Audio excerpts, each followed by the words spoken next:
Este é o blog Civil Imobiliário e hoje tenho enorme satisfação de entrevistar o meu amigo, advogado e professor Rubens Marim, vasta experiência no mercado imobiliário, com passagens em grandes escritórios e grandes empresas. E o intuito da nossa conversa hoje é tratar sobre um tema que ele tem bastante experiência, que é a extinção dos contratos. Rubens, obrigado por você aceitar o nosso convite pela entrevista no nosso blog.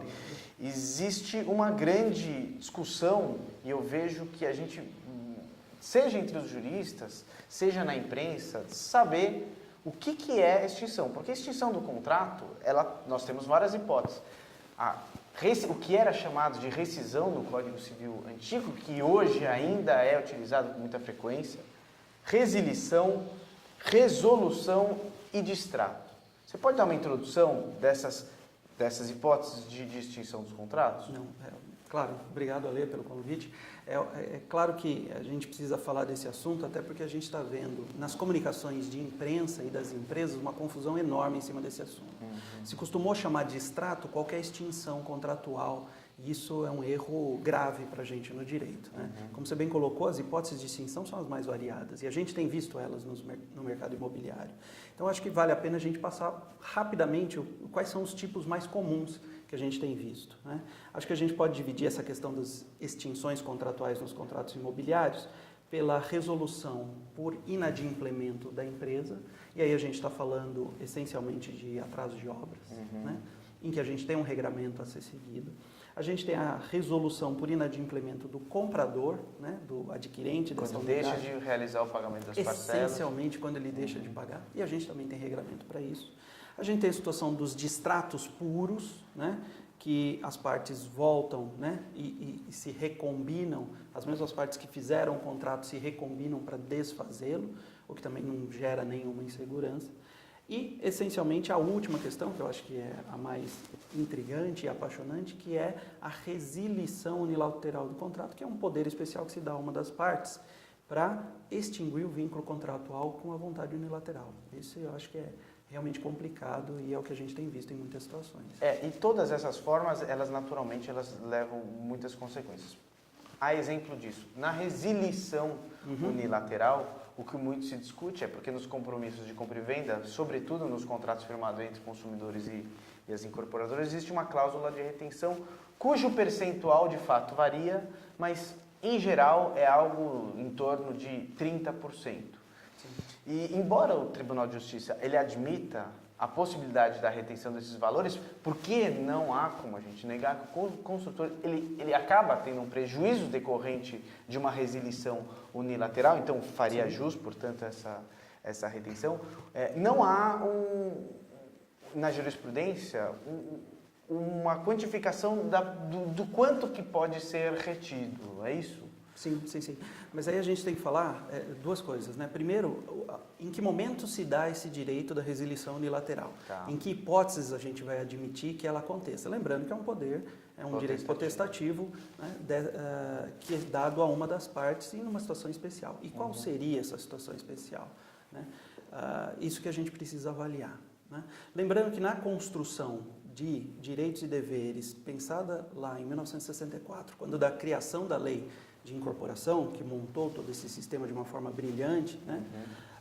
A gente previa que os contratos eram irrevogáveis e retratáveis, exatamente para se dar a certeza ao incorporador construtor de que aquela obra poderia ter continuidade. E aquela vida condominial que já se iniciava ali no momento da incorporação, ela teria uma viabilidade e uma possibilidade de continuidade.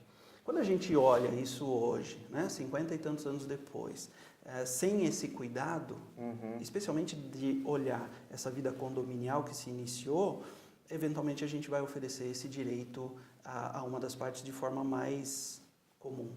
E principalmente influenciados pelos princípios do Código de Defesa do Consumidor, porque afinal de contas não existe nenhuma legislação específica dizendo que é dado ao consumidor esse direito de resilição. Por essa interpretação, a gente tem aí uma situação complicada até de se administrar, porque eu tenho, de um lado, e de novo a gente vai falar de ponderação de interesses, né, que a gente sempre fala, mas de um lado eu tenho um consumidor que se diz titular de um direito de extinguir esse contrato de uma forma unilateral. Passa por, eventualmente, uma dificuldade financeira. Sim, Se sim. diz que passa uma... E aí ele pretende a resilição. E por Perfeito. outro... Por outro, o direito, tanto ali da incorporadora construtora, e esse é imediato e todos enxergam.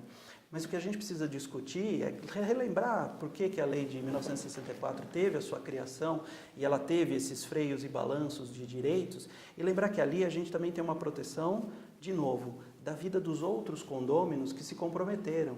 Então, eu tenho que olhar como o efeito dessa extinção contratual na vida daquele condomínio. Lembra que a lei, em vários momentos, e ainda agravado acentuado pela lei do patrimônio de afetação, ela protege muito mais do que o construtor incorporador, ela protege a finalidade da obra, a conclusão da obra, que aqueles consumidores adimplentes tenham o seu direito ou a sua expectativa atendida e aquela obra seja concluída. Então isso a gente precisa olhar com muito carinho, principalmente, né, quando se concede ali a um cliente individual ou a um adquirente individual o direito de poder sair dessa vida condominial que estava começando. No âmbito do distrato também, Rubens, embora seja um instrumento, como você bem disse, ele tenha por finalidade gerar segurança jurídica, porque o distrato nada mais é do que um acordo para pôr fim àquele contrato que as partes firmaram. Ou seja,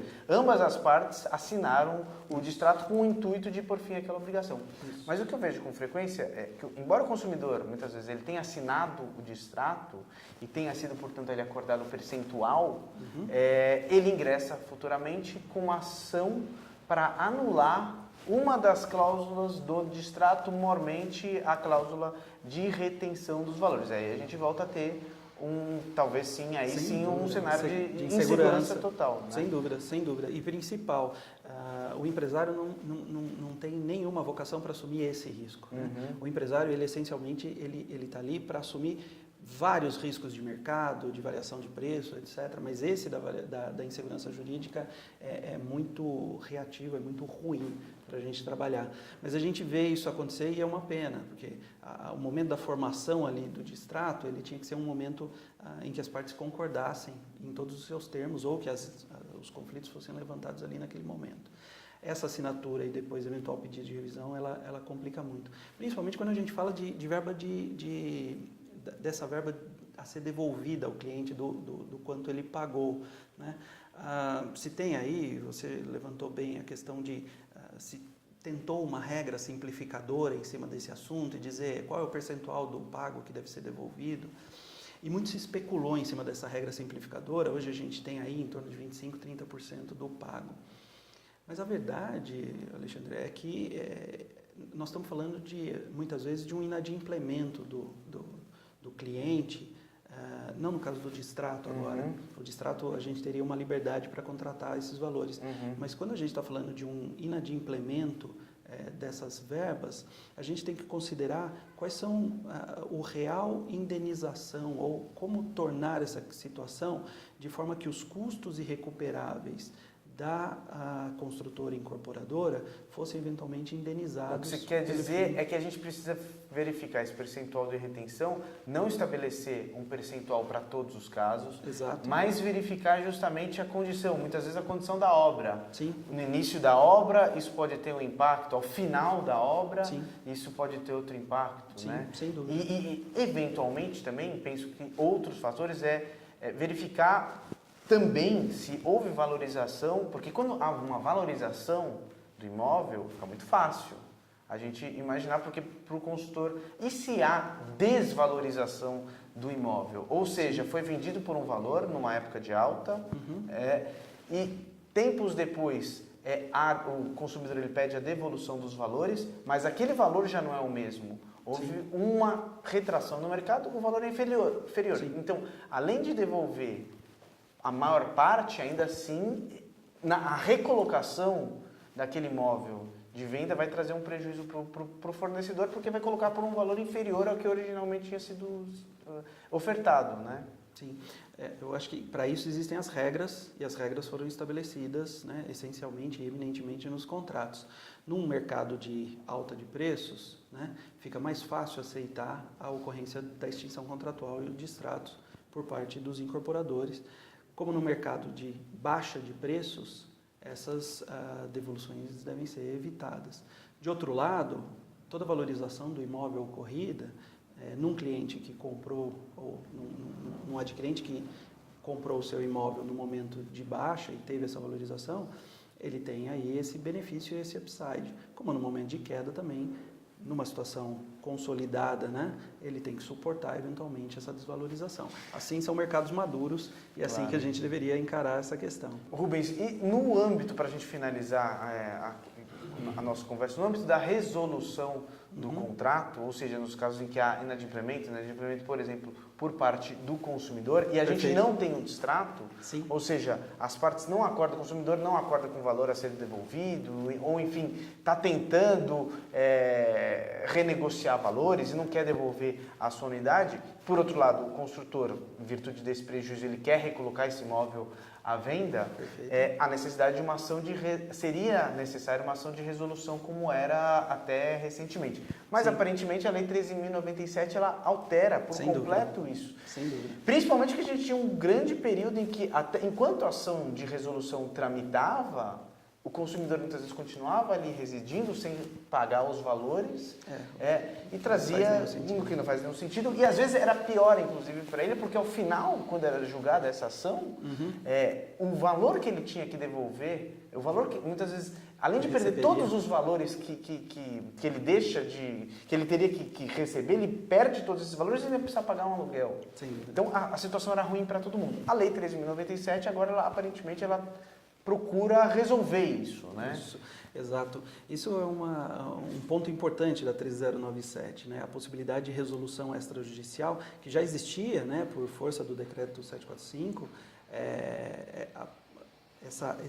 e aqui é importante ali, a gente diferenciar as questões. A gente não está falando de resilição. Sim. Não se trata de um poder especial que se dá a uma das partes para a extinção do contrato.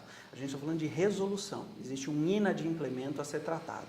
E esse inadimplemento a ser tratado, a 13097 reanima para a gente a possibilidade de que eu leve esse inadimplemento a conhecimento do devedor, ofereça para ele um período de 15 dias para a purga da mora, e é importante a gente limitar esse período a esse momento tempório, né?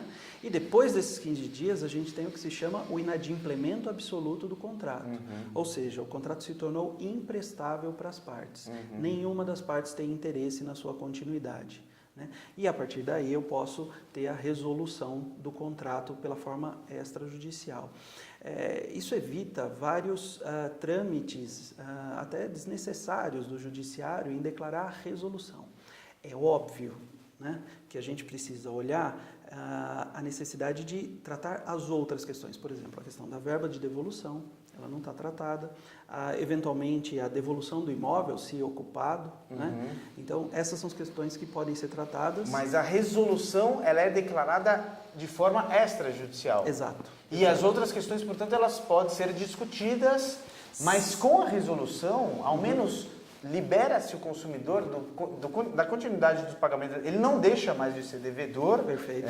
E, por outro lado, o construtor ele também pode realizar a venda para terceiros, porque aquele contrato já estava resolvido. Sem dúvida. A lei já disse qual é a solução justa a ser dada, e agora, eventualmente, outras situações acessórias que precisam ser discutidas, podem ser discutidas pelas partes amigavelmente, e assim a gente vê acontecer normalmente, ou elas judicializam porque não chegam num acordo de quais são esses trâmites para modular esses efeitos, digamos assim, dessa resolução.